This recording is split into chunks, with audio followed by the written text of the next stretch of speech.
Okay, welcome back. You're watching Morning Express, 2 minutes past 8 a.m. Good morning from wherever you're watching us from.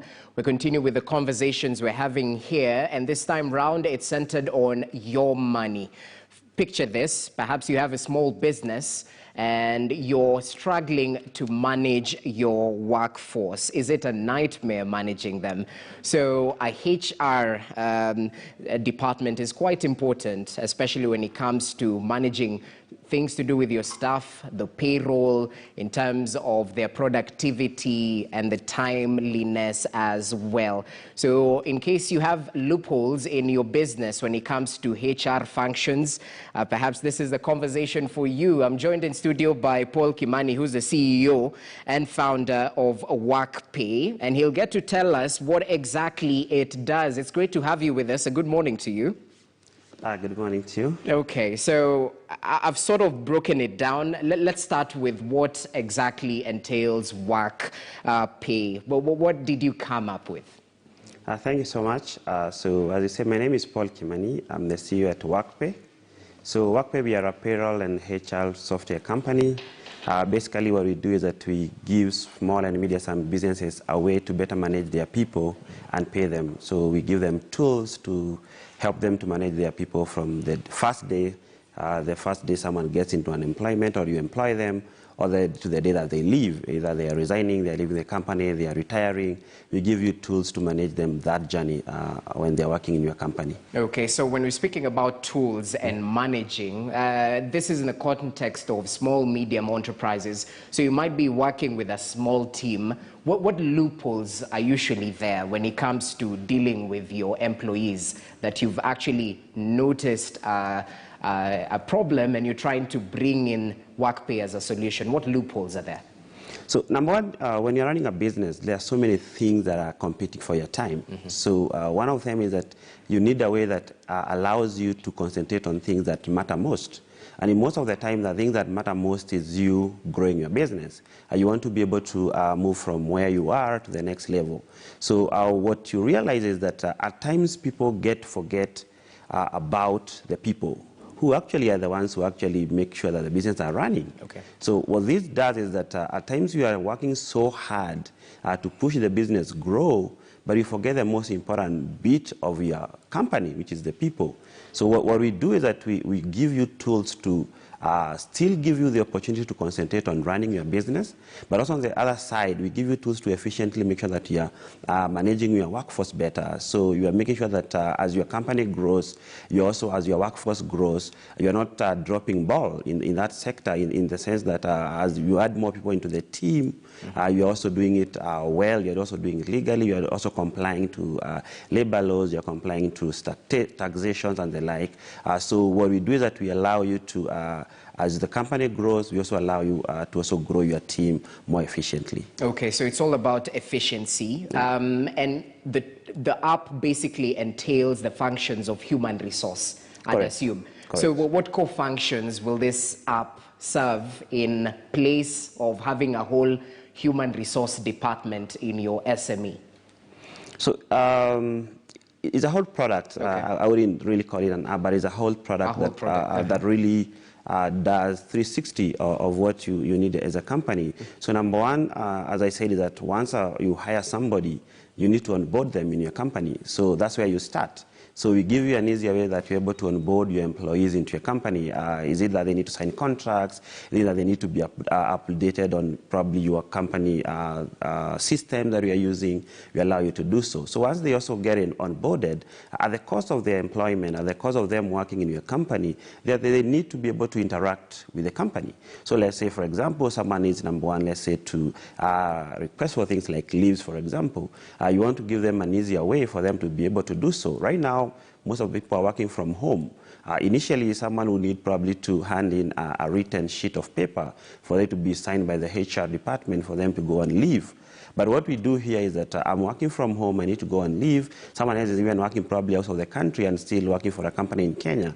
So what we do is that we give them a way to ask for things like leave remotely without them necessarily having to come to the office. The other thing is, for example, someone wants, for example, you as a manager, you want to do sort of performance management for your people. So you need also a very easier way, especially also even the way things have changed. How do you find a way that you still manage performance for your people and do it in a way that is the way of working has changed, that people can still be working away from home, but you're still able to manage their performance. And of course, lastly, is that the most important thing is that you need to be able to easily process payrolls for these people. People have worked, they have earned their pay, they need to be paid. So you need a way to easily process the payrolls and also eventually an easier way to make sure that this money actually is landing into the employee's bank account or wherever way that they are paid. Okay, I'm stuck where you mentioned manage performance, because we have, it's a new reality we're living in. People might be working from home, especially after the Ministry of Health guidelines just last Friday. So how exactly do you gauge the performance using Workpay? That seems interesting. Yeah, so depends with what work means for you as a company. Okay. So different companies define work differently. Let's use an example of, let's say, a factory. So a factory will need, let's say, the number of hours that you have put in and probably the item that you have delivered. So a typical example is a client of ours who they do sort of the balls, the football balls. So they have different sizes. So the way they manage performance for them is how many balls have you produced in a day? How many hours have you put in a day? Because that is important to them. So for them, in that kind of a setup, we allow them to track how many hours someone has worked, and also the other thing, how many items they have produced. The other one is, let's say, a company like you and me. So mostly probably we have some KPIs that have been set for us. So we need to be able to achieve X things before maybe an end of the month, an end of a quarter, or an end of a year. So what we do is that we allow that seamless sort of tracking the performance between the employee and the employer across the time that you have put in. It is quarterly, monthly, setting up KPIs, setting up key results areas that you want to be able to achieve before the end of the review period. So that's how we do it. So it is dependent mostly on your workflow as a company. So how do you currently do it? How do we bring in efficiency to it? How do we make it easier for both the employee and the employer? Okay, speaking of making it easier, we live in a current day and age where user friendliness is very big, especially when you're dealing with a workforce that might be filled with mature people who might not be well versed with how these particular systems work. How do you gauge the user friendliness of Workpay, especially when it comes to those who are not well versed with technology? And this is a new entrant. It might cause disruptions. Talk to us about that. So I think the most important thing when you're building anything or when you're starting something is that you have to know that you're not building it for yourself. You have to build it for the clients. So what that means is that you have to really talk to the people that you're building it for. So when you are doing this kind of conversations with the people that you are building for, and in this case they are the customers, you'll be able to understand the way that they are used to doing things and what kind of even interfaces that they are used to. So what we have done in our case is that we have done so many user interviews, like checked on what they are using before. Some of them are using pen and paper, and the idea is that how do you transition that moving from a very manual way of doing things, put them into doing them digitally, but still retain a very, very simple way of doing it. An example would be, let's say, for some people even who don't have smartphones. So how do we actually allow them to employees to interact with the system without them having to go online? Exactly. So use simple things like USSD. Let's say, for example, when someone wants to ask for a leave, what you do is that they don't have to go to an app or web app. They can actually do it via USSD. On the flip side is that now on the administration, be it that is the HR people, the finance people, what you need to do is that you need it to be a very, very intuitive platform. And that's what we have been able to build. That is very, very easy to use, that someone can start or you can be onboarded in the morning, and in the next couple of hours they're actually using it and they're able to pay. And you can only do that by having a lot of conversations with your clients, a lot of conversation with even potential clients. And in line with that, what we do as a company is that we usually have what we call learning and feedback sessions with people in the space.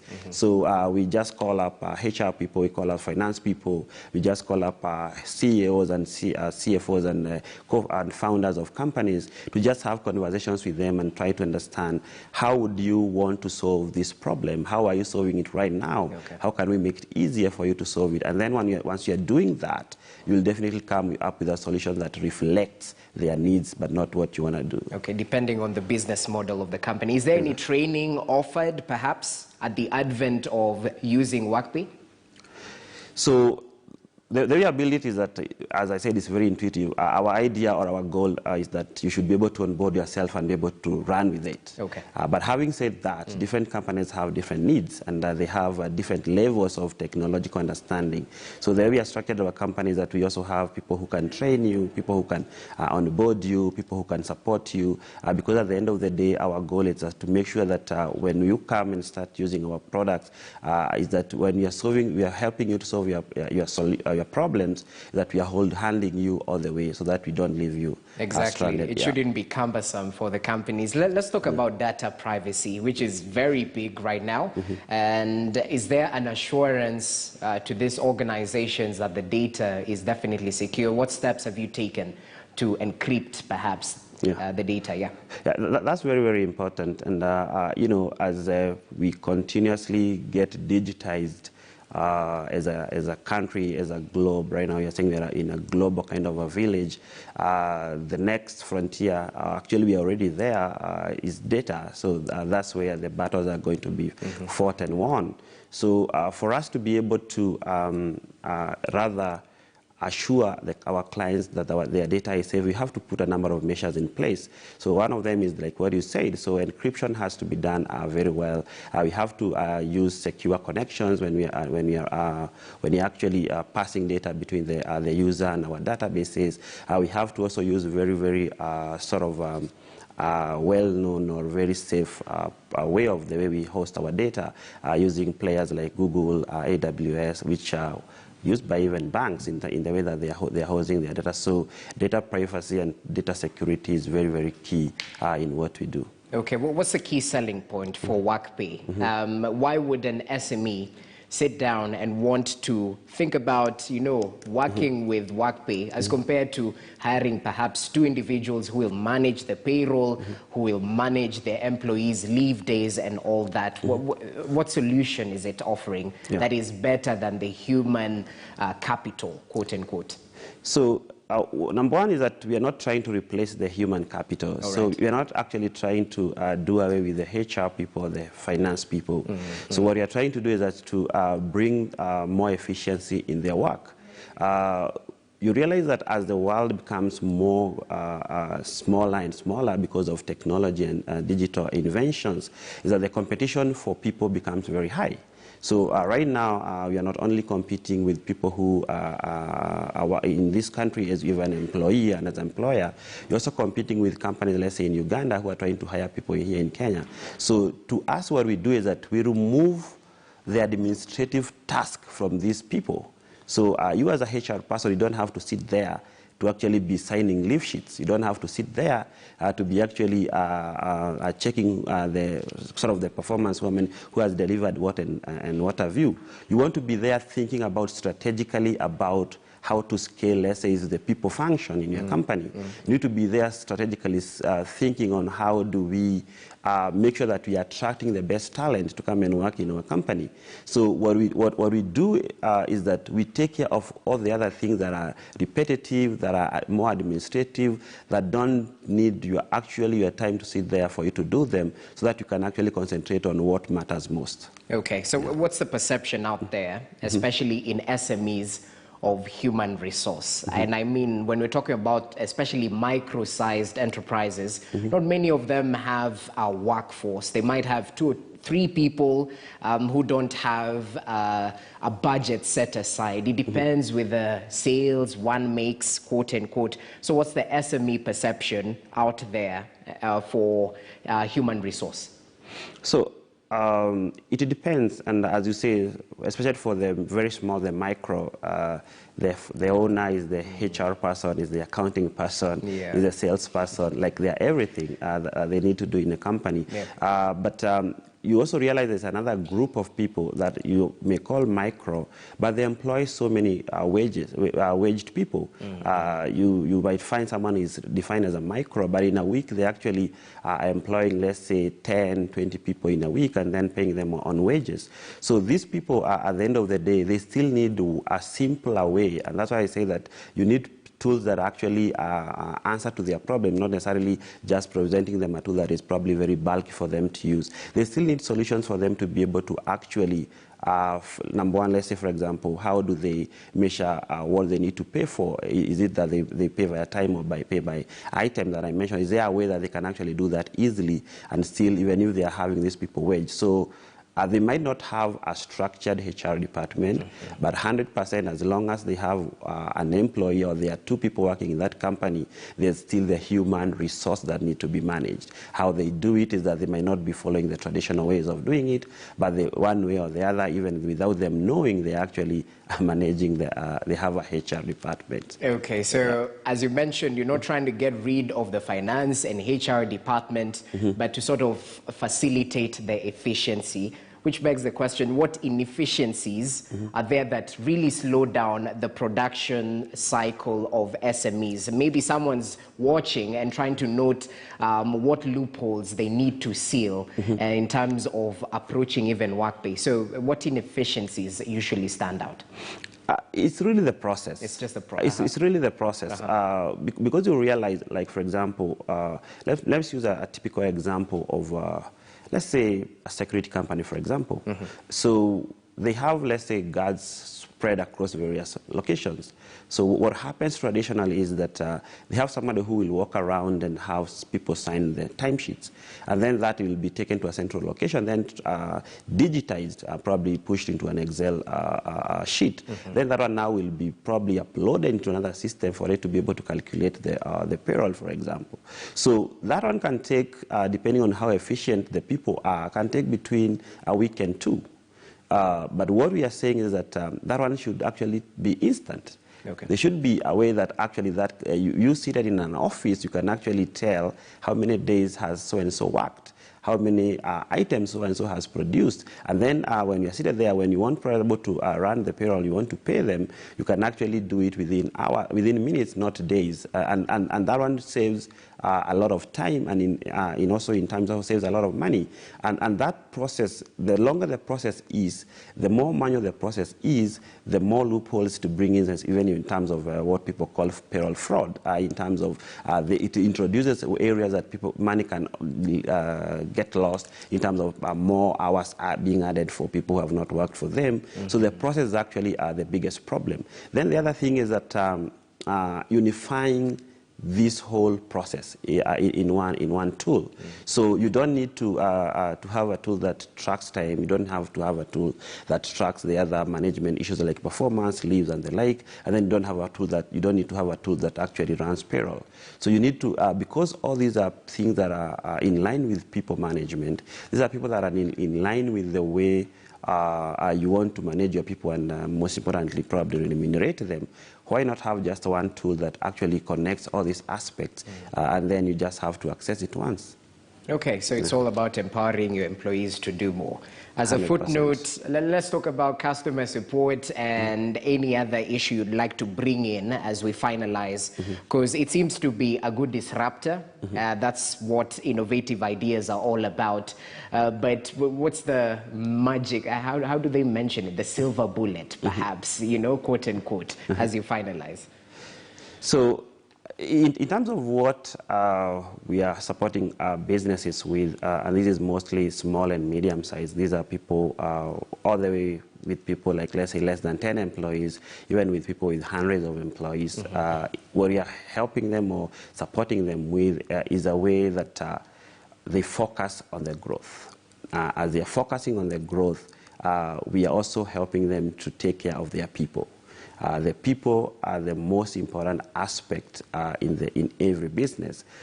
Just quoting Richard Branson, who says that businesses are not buildings, businesses are actually the people. You take care of the people, they're going to take care of their business. So what you're actually trying to do is that you're trying to bring a tool or a solution that actually helps you to take care of your people. May it be them interacting with your business and also you interacting with them, making sure that you provide them with tools that manages their benefits and perks, manages their payrolls, manages them if they want time offs and leaves, they're able to do that. Yeah. Okay. So in case managing your workforce is a nightmare, I mean, this is a disruption you might want to take note of. Workpay, and we just had the founder right here, Paul Kimani. Thank you so much for your time, even as we encourage such innovative solutions to sort of bolster the efficiency of the workforce, whether it's informal or in the formal sector. Thanks so much for your time. So we'll definitely continue highlighting some of these disruptions that are definitely the key area of concern, even as we go into the digital era. Allow us to shift focus right now, where youth and women in Kiambu County are set to benefit from agribusiness after the county government, in partnership